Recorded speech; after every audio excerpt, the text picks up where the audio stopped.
Ladies and gentlemen, welcome to another special episode on Rewired Radio. I'm your host, DJ Drew. And I'm Coral, your favorite event planner. And today's guest is one of the most unique wedding planners in Orange County. She's here today to give you some tips, tricks on how to get hitched and save a few bucks along the way. So without further delay, let's welcome Savannah McGovern. Hi, I'm Savannah McGovern. I'm the lead planner and owner of Moonbeam Weddings Events, and we cater towards a more alternative and unique clientele. Awesome, Savannah. It's so good to have you with us So today. good to have you. Welcome to Rewired Radio. What have you been up to these days? How you been? I've been good, just getting ready for the 2022 season. It's really busy. I've got a lot of really fun clients, and I can't wait to show all of them with you guys. Yeah, Yeah. I can't wait to see them. This is going to be a good year for sure. For sure. And Totally. your weddings in particular, I love the special style that you bring to them. It's so unique. I actually kind of want to show our viewers like right away these are great. Yeah. See, I love the moody style to this. It's kind of different from other wedding planners that I've Totally. seen. Like, look at that cake. You have such a dark element to your weddings. But I it love it. adds. And look at that. Oh, look at the center. She's having so much fun. Look at that Now cake. look at that cake. That is a moody cake. That is a moody cake. Oh my gosh, Yeah. I love that. So Thank yeah, you. that's definitely your style, and I love that so much. Yes. Yes. Yeah, I love the vibes in your weddings too, Savannah. It's truly one of the things that attracts me to your work. And I've been meaning to ask you, what inspired you to create this look for your weddings? So, in case you couldn't tell, I'm very interested in all things kind of, dark and alternative. We've noticed. I'm a little bit of a witch. I love magical stuff. I've got skulls in my house. Yes. And obviously I know if I'm out there, there's tons of couples out there that have that same sort of style. Totally. So that's what kind of, made me feel like this is my niche. I really want to make sure that clients that have this sort of alternative dark style, or even like, just super fun, like festival and super quirky, or Lord of the Rings, super nerdy, that they're out there and they have a planner that, connects with them and is able to really make their dreams happen. Yeah. So that was kind of how I was like, okay, this is my niche. I'm going to do this, and I'm going to be out there for those couples. And, a lot of them have come up to me and they're like, I didn't even know something like this existed. So I feel like I'm really encouraging that community to stand strong with what they want for the Yeah, weddings. do something Yeah. different. Yes. Do something different. You don't have to have that. Everything you see in the movies, it does not have to be like that in real life. It doesn't have to be. And yeah, you're exactly. bringing that. You're bringing their dream wedding come to life. for sure. You're totally one of a kind. Thank you. I really mean that. You just do things differently than I've seen any other wedding planner do. And I really hope it kind of takes weddings and themes in a different direction. For sure, definitely. Yeah. I really want it to go a lot darker, a lot more edgier. I want people to like really sort of, make the weddings their own versus trying to be exactly like you said, something like from the movies. Yeah. Yeah. Well, Embrace the dark side. totally. Yes. And 2022 is your year to do so, Yes. Yeah. Oh my gosh. Well, I know, being a bride-to-be and a wedding planner myself, that everything in the industry right now is super expensive, especially in California. Mm-hmm. And everything just adds up. So if there's a bride, let's say, that doesn't really want to spend that much money or kind of has a lower budget, what are your top recommendations to our viewers that might kind of have that lower budget For when sure. they're trying to save some money when wedding planning? Yeah, I definitely, I feel like with a edgier community, we don't have huge budgets. Oh, okay. So the kind of recommendations I usually do are, employ your family and friends, within reason. I wouldn't hire a family and friend for like a photographer, but if Yeah. you have a friend who's, a graphic designer, they can do your invites and set that up for you.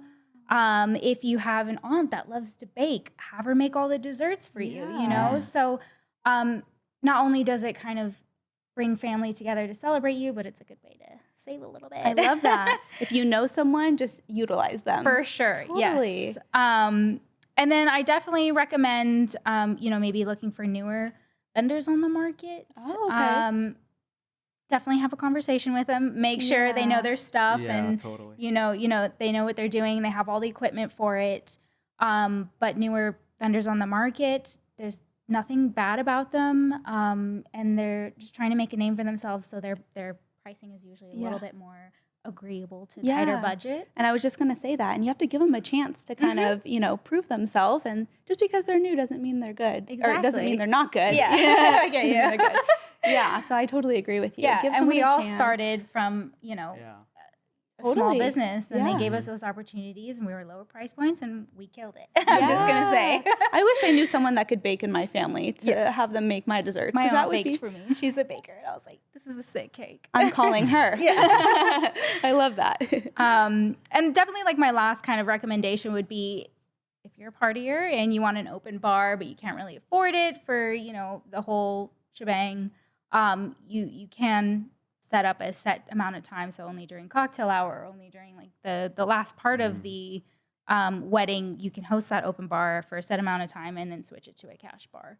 Definitely check with your venue on that. But that is definitely I feel game like changer. most venues offer that too. Yes. Give you a certain time, hey, for this hour it's open, but then you're going to have to let your guests know to bring cash and then Definitely. or cards. But yeah, I love that idea.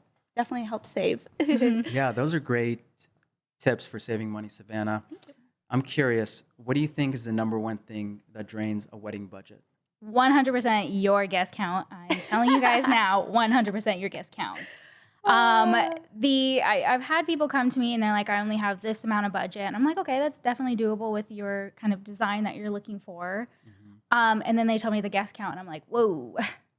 Guest count eats up so much money with like your food. If you're doing an open bar, it's covering that. It just really takes away so much from your budget. If you do a smaller guest count, your budget can go so much further. You can do more with the florals. You can do more with the design and decor. Watch your guest counts. Totally. That's because if you have 200 guests and you want all these people, it's just like you think everyone's meal, everyone's drinks, and just like the amount of chairs and tables, it totally adds up. It's actually funny. I'll say this. In England, you have a small family gathering for the actual ceremony and like the dinner part. And then after is when the rest of your guests come. So they just come for the party part. And I'm like, I kind of wish we did that. So you don't have to cover everyone. You don't have to pay for their dinner. Exactly. Yes. We can make it a thing. Let's make it a thing. Make it a thing. Adopt that tradition. Gosh, you would just save so much. You know what I mean? Yeah, they just come to party. Yeah. Well, speaking about the wedding budget, so I heard there's like a myth that 50% of your budget goes into your venue. Do you agree with that? I've heard that myth too. Yes. You've heard it too, so I'm not just the only one? No. Okay. I think it is 100% accurate based off of what I'm seeing. I think it's accurate though to a degree. If that includes your food, if it includes, basic rentals and your drinks, I think about 50% is what you need to be budgeting for. And the servers and, usually comes with all of that too. So I feel like that's a good price point. Yes. 50%. If it doesn't come with that and it's just the venue, then I say there's a major problem. You need to look somewhere else. But I think that's 100% accurate. Totally. So if a venue does take up most of the costs, and let's say we have another bride on a budget, what are some good alternatives if they really don't want to spend that 50% to their budget? So I definitely recommend, looking at unique sort of venues, small art galleries, nurseries, definitely your community centers.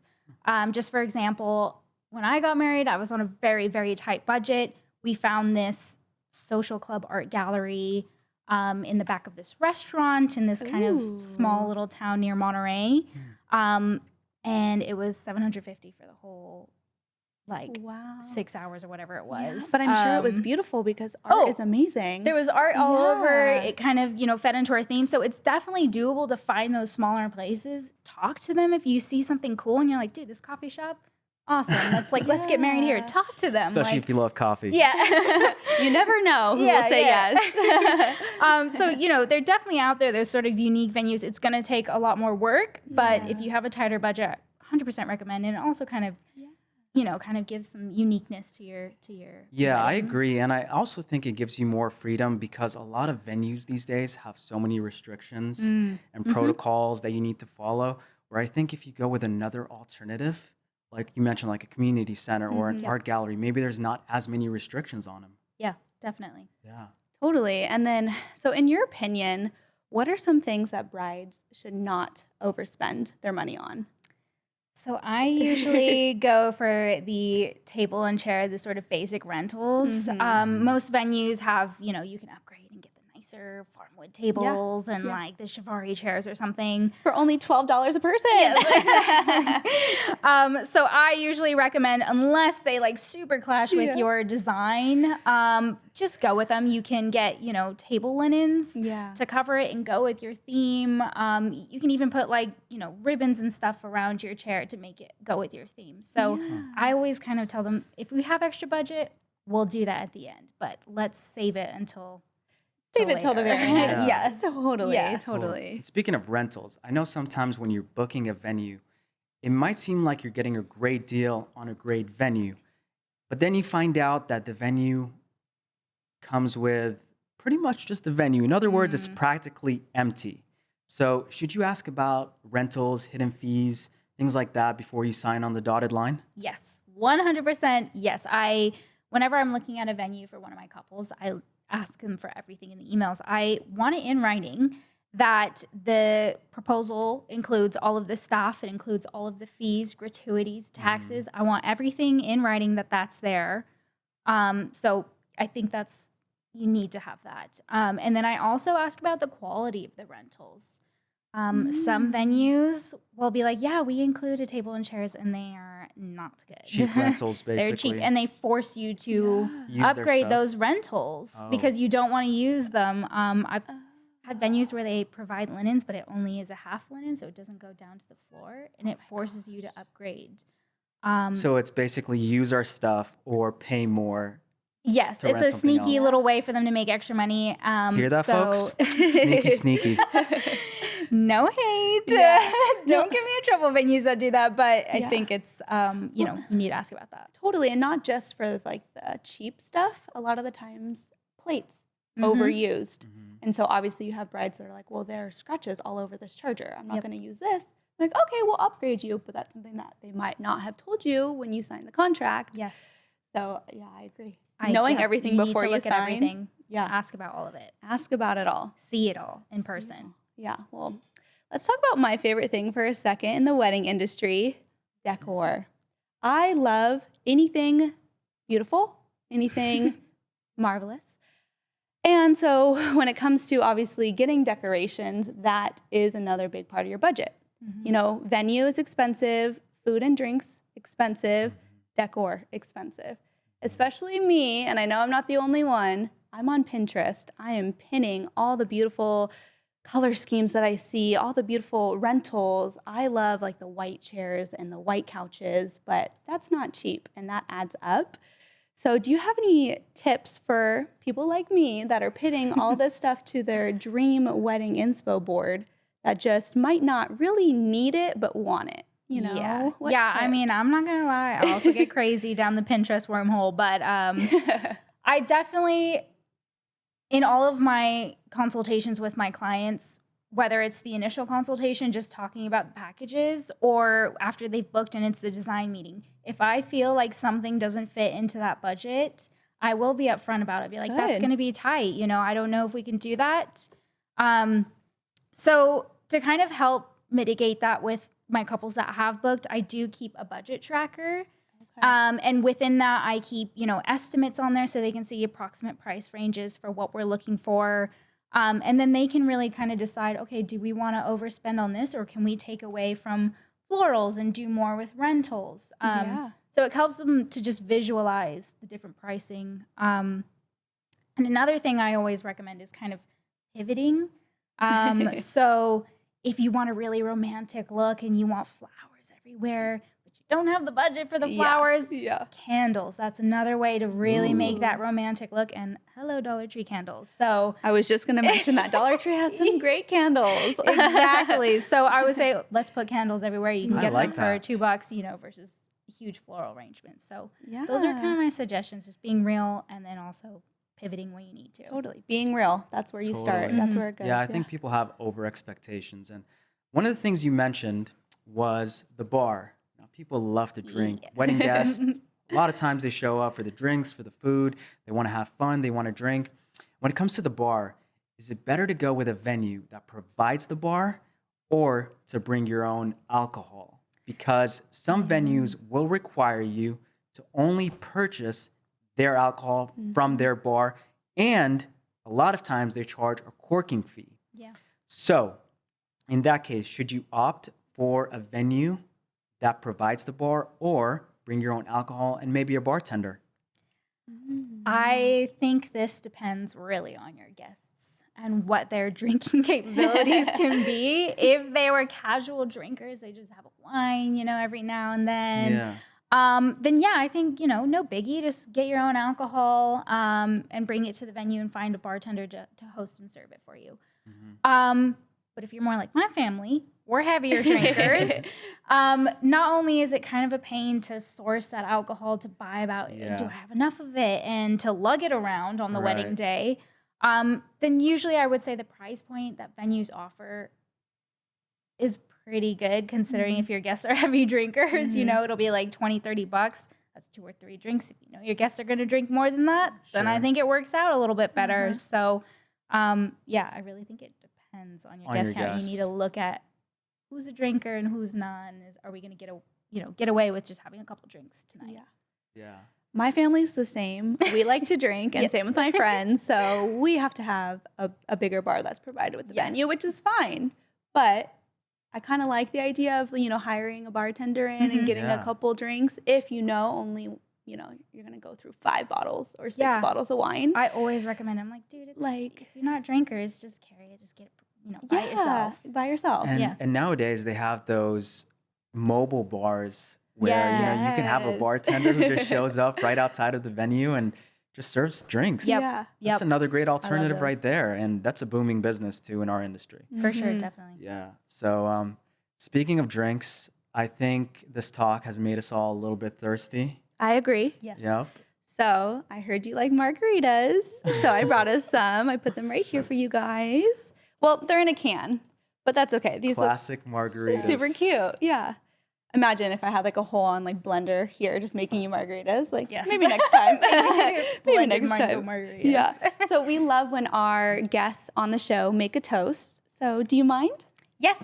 So cheers to all the alternative couples that dare to do something different and go against the norm. Yes. Cheers to that. Cheers. I love that. Oh, it's not bad.